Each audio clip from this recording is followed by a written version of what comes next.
There are also Pythagorean identities involving secant tangent and then also involving cosecant cotangent.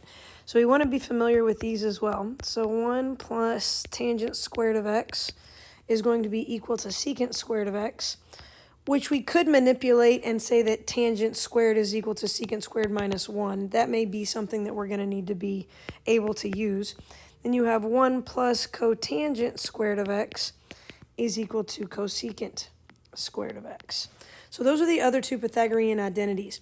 When we work with tangent and secant, we want to ask ourselves, can we save, right, either a secant squared, which is one of our derivatives, or a secant u tangent u, which is one of our derivatives. And ultimately, we would then want to u sub whatever else we have away. So once we decide what we're going to save, we then want to try to u sub. So let's look at a couple examples of that. So when you have tangent and secant kind of mixed up, it's a little bit easier when you don't have a secant squared available to you. I cannot save a secant squared. If I can't save a secant squared, my only derivative option is going to be the secant u tangent u. So if I break this up into its pieces, I could do tangent to the fourth of x, and then tangent x secant x dx. So this is the piece that I'm going to save because that's going to be the derivative. But that is the derivative of secant. It's not the derivative of tangent. You need to replace this with the Pythagorean identity. So we're going to replace this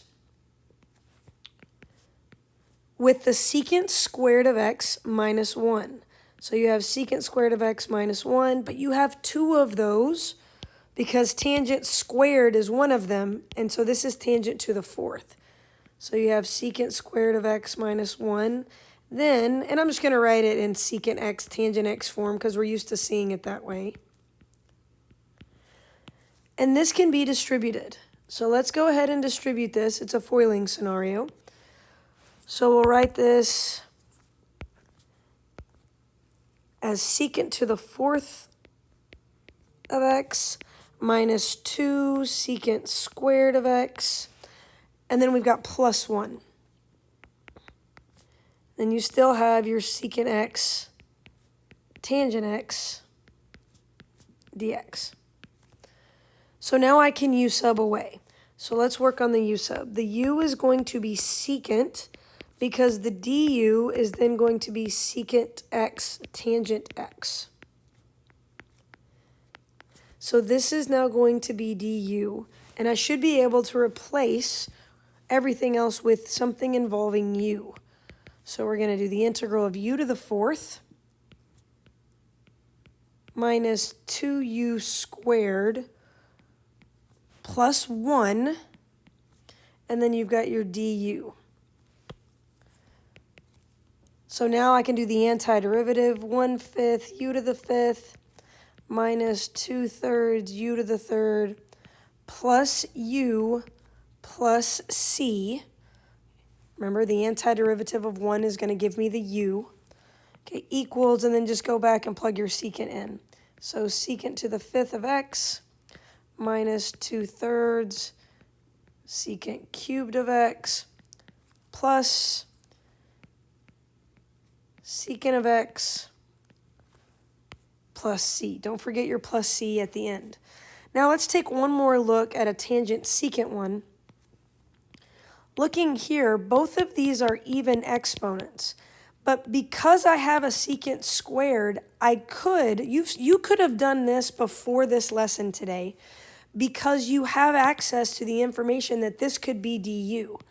So if this is the secant squared that I want to save, you could just treat u as tangent of 3x. Now you do have to chain rule it, so you need to be careful with that. But the derivative of tangent is secant squared of 3x times 3. So you end up with 1/3 du is going to be your secant squared 3x dx. So now this is going to be 1/3 du, and then this can be replaced with u to the fourth. So this is one of those that you could have actually done prior to today, but it is considered to be complex trig. And now it becomes pretty obvious u sub.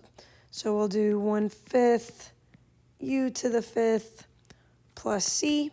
So you have 1/15 tangent to the 5th of 3x.